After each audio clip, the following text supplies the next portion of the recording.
State of the Union with Candy Crowley, CNN Sunday Morning, 9 Eastern. Governor, the president's coming down there a third time in 18 days. What do you want to hear from him, and what have you got to tell him about how it's going?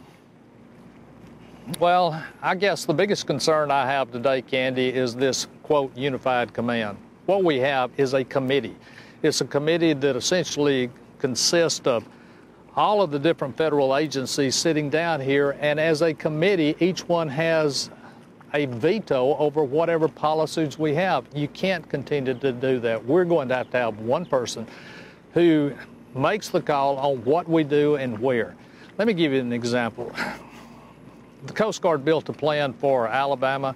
Someone in the Unified Command decided that wasn't a good plan, and it has taken 45 days now to come back and revise a plan that we can stop this oil from going into some of the most sensitive estuaries we have in the state of Alabama.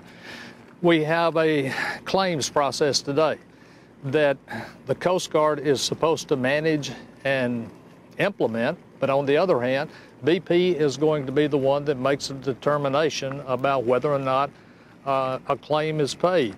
We've been told that we want the oil to go onto the beach. We didn't want it to go onto the beach, but now that it's there, they said, well, we'll put snare booms out. Well, you put snare booms out, and then Fish and Wildlife comes in and says, well, you can't put those booms out. Governor, well, if you can't put the booms out because of the turtle, what do you do? Governor, it sounds like you are as frustrated with the Obama administration and the lack of coordination and commonality of purpose as you might be with BP.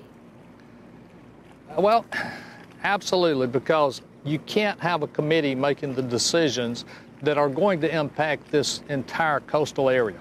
You can't have someone come in and say, well, if it gets onto the beach, we'll clean it up, and we'll clean it up rapidly, and then OSHA come in and say, well, the people can't work but 20 minutes out of an hour or 2 hours a day and get it cleaned up. Someone is going to have to be in charge of each one of these operations. They're going to have to make a determination about what we're going to do, and they're going to have to set priorities.